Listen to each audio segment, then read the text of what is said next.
Lesson 6. How to read a backtest like you mean it. Let me paint a scene I think you'll recognize by the time you get here. You've just run your first real backtest. The terminal spits out a wall of numbers: total profit, win rate, drawdown, Sharpe, Sortino, profit factor, exit reasons, holding time. Your eyes go straight to the top, and there it is. Plus 12%.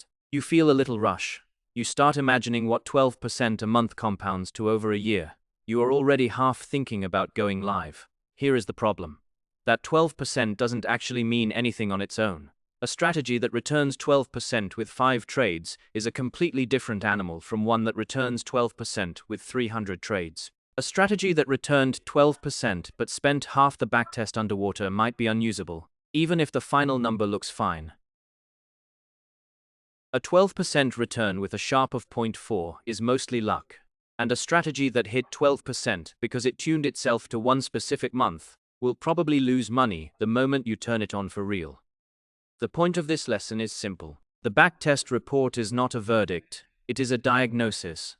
Every number in there is telling you something specific about how the strategy behaves, and if you don't know how to read them, you'll either trust something you shouldn't, or throw out something that is actually fine. So let's walk through the metrics that actually matter, what they really tell you, and where they lie. Total profit versus average profit per trade. The first number everyone looks at is total profit. It is the headline. You started with $1,000. You ended with $1,012. Total profit is $12. Return is 1.2%. Done, except total profit on its own is almost meaningless. And here is why. It tells you nothing about how many trades it took to get there, how long your capital was tied up, or how much risk you swallowed along the way. Imagine two strategies. Both returned 10% over the same month. Strategy A did it in 100 trades, averaging 0.1% per trade. Strategy B did it in 10 trades, averaging 1% per trade. Same headline number, completely different quality. Strategy A had to be right 100 times to make that money. Every trade is a chance for something to go wrong, a bad fill, slippage, a sudden wick. Strategy B had to be right 10 times, and each trade was worth 10 times as much. When you account for fees, which we'll get to in a minute, strategy A might actually be barely breaking even while strategy B is doing great. So the metric I want you to actually care about is average profit per trade. That is the one that reflects the quality of your edge. If your average profit per trade is around 0.5%, you've got a thin edge that fees will eat into. If it is 1 or 2%, you've got real breathing room. Total profit tells you how the strategy did over the test period. Average profit per trade tells you whether the strategy is any good. Win rate and profit factor. The trade-off everyone gets wrong. This is the pair of metrics that more people misunderstand than any other. Win rate is the percentage of trades that closed in profit. Profit factor, in plain terms, is the ratio between how much you make when you win and how much you lose when you lose. Both matter, but they pull against each other, and you have to look at them together. A lot of newcomers think a high win rate is the goal. 80% win rate sounds amazing, but here is the catch. Strategies with very high win rates almost always have small profits per win and proportionally larger losses. You win often, but when you lose, you give back a lot. Think of it as the many small wins, occasional large loss model. The psychology is comfortable, because you mostly get to feel right. But one bad loss can wipe out a week of good trades. On the other end, you have the low win rate, high profit factor strategy. You might only win 40% of your trades, but your average win is 5 times your average loss. You lose more often than you win, and that hurts. Most people can't stick with a strategy that loses 6 times out of 10. Even if the math says it is profitable, they quit right before the big winner that would have rescued the whole month. Let me put actual numbers on this so it isn't abstract. Take a high win rate strategy. 80% win rate, average profit of 1% per win, average loss of 1% per loss. Run the expected value, that is 0.8 times 1 plus 0.2 times -1, which gives you 0.6% expected return per trade. Now take a low win rate strategy. 40% win rate, average win of 5%, average loss of 2%. That is 0.4 times 5. Plus 0.6 times -2, which works out to 0.8% per trade. The low win rate strategy is more profitable. Neither is inherently better. The question is which one fits your temperament and your capital. If you can't sleep when you are in a 5-trade losing streak, The low win rate strategy will break you, no matter how good the math is. If you get bored and start fiddling when nothing dramatic is happening, the high win rate strategy might suit you better. What you should not do is pick a strategy because the win rate is 85% and assume that means it is safe. Maximum drawdown, the number that tells you whether you'll survive. If I had to pick one metric that predicts whether someone will actually stick with a strategy, it is maximum drawdown. Drawdown is the drop from your equity peak to the subsequent trough. Maximum drawdown is the worst one that happened during the backtest. Say you started with $1,000, the strategy climbed to $1,200, then had a rough patch and dropped to $1,080 before recovering. That is a 10% drawdown from the peak. Sounds manageable. Now imagine the same strategy dropped to $960. That is 20%, different conversation. At 40% drawdown, most people are pulling the plug. There are two reasons drawdown matters more than people give it credit for. The first is the math of recovery.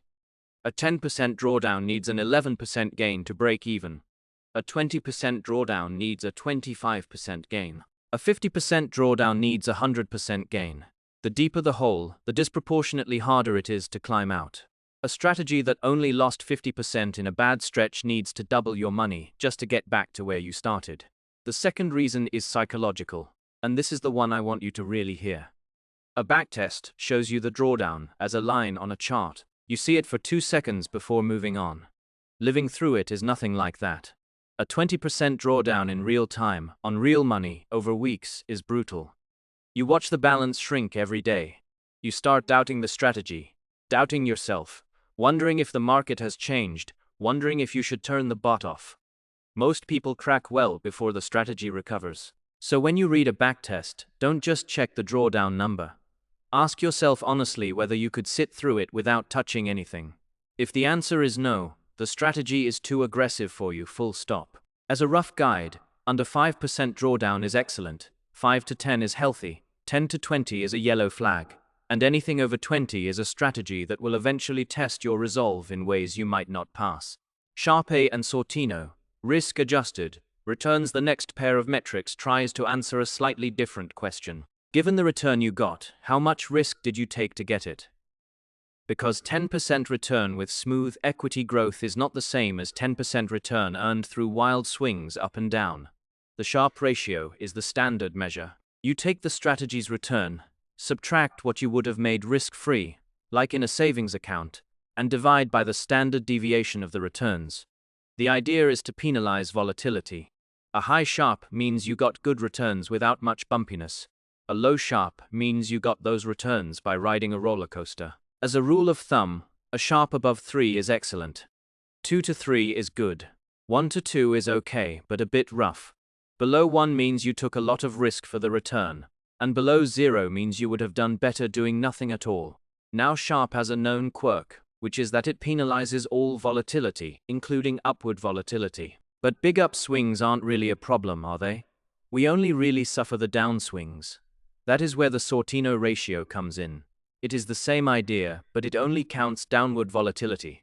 So if your strategy has a Sortino noticeably higher than its Sharpe, that means the bumps are mostly on the upside, which is what you want. If your Sortino is lower than your Sharpe, the downside is the volatile part, and that is a warning sign. When you compare two strategies, never just compare total returns. Compare risk-adjusted returns. Strategy A made 10% with low volatility, Sharpe of 2.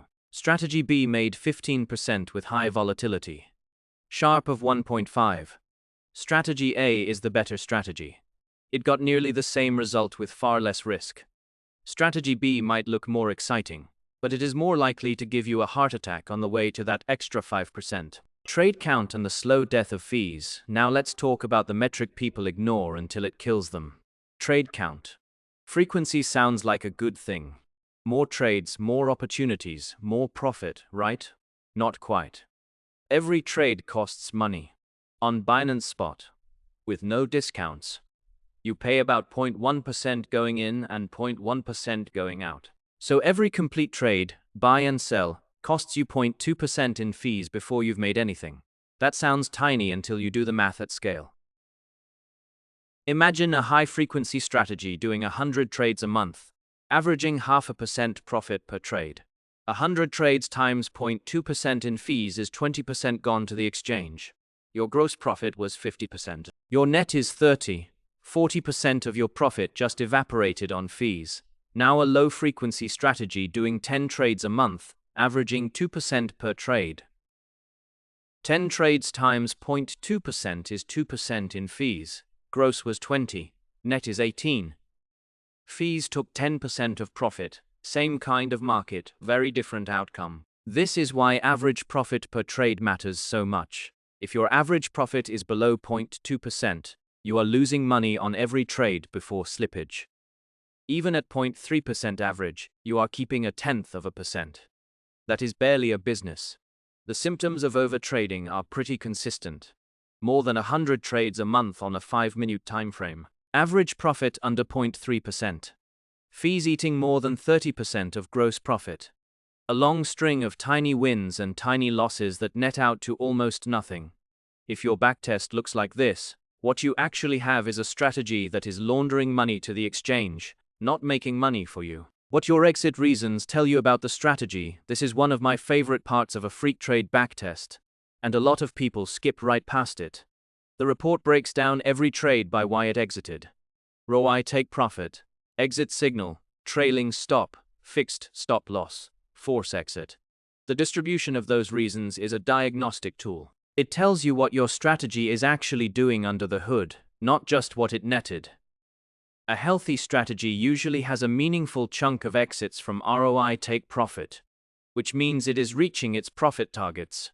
Some exits from signals, which means your sell logic is doing work. A smaller chunk from trailing stops, ideally all profitable, which means you are locking in gains. A modest slice from fixed stop losses, ideally under 20%, and almost no force exits, which only happen because the backtest ended with positions still open. When you read this distribution, you are looking for imbalances. If 30 or 40% of your trades are exiting on fixed stop loss, your stops are probably too tight, or your entries are poorly timed, or the strategy is trading in conditions it wasn't built for. If a huge percentage are force exited, your strategy is holding positions too long and never deciding to close them. If almost nothing hits raw, your profit targets are set too high and the strategy can't reach them. You can even read which exit type produced the best average profit. Often trailing stop exits show the highest average return because they let winners run while protecting gains. If your trailing stop exits are all profitable and your fixed stop exits are all losses, the strategy is doing what it should. If your signal exits are mostly small losses, your sell signals might be firing too early and leaving money on the table. This is where strategy work stops being about the headline number and starts being about understanding behavior. Two strategies can show the same total return and have completely different exit distributions, which means they'll behave completely differently in live conditions. Holding time and what it reveals. The last metric I want to cover is average holding time. How long does the strategy typically stay in a trade? This matters for a few reasons. First, it tells you what kind of strategy you actually have. Under an hour is ultra short, scalping territory. 1 to 6 hours is short-term intraday. 6 to 24 hours is intraday into swing. Over 24 hours is swing trading, where you are holding through multiple sessions. Second, holding time interacts with profit in a way you can plot. The ideal shape is that longer-held trades produce higher returns because you are being rewarded for patience. If your trades that held longest actually made the least money, your strategy is giving back profits, which usually means ROI targets are too generous on time, or your exit signals are too eager. If every trade exits almost immediately with tiny profits, you are not capturing trends, you are just clipping small moves and paying fees for the privileged third. And this matters more in crypto than elsewhere.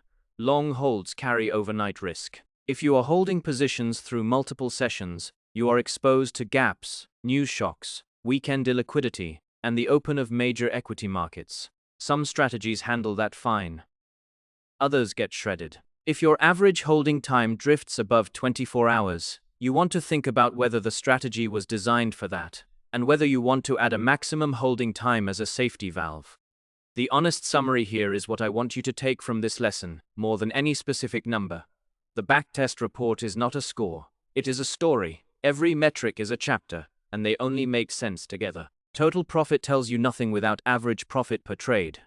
Win rate tells you nothing without profit factor. Return tells you nothing without drawdown and Sharpe. Trade count tells you nothing without fees. Headline numbers without context are how people convince themselves a mediocre strategy is brilliant, or talk themselves out of a strategy that is actually fine. When you read a backtest, slow down. Ask the questions a skeptic would ask. How many trades is this based on? And is that enough to trust? What was the worst stretch, and could I have sat through it?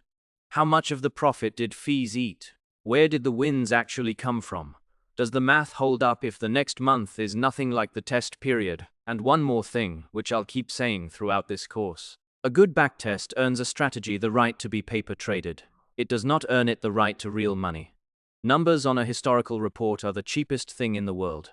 Numbers on live data in a market that has no memory of your backtest are the only ones that ultimately count. In the next lesson, we'll get into multi-time frame backtesting, which is how you find out whether the strategy you just analyzed is actually robust, or whether it just got lucky on one particular time frame.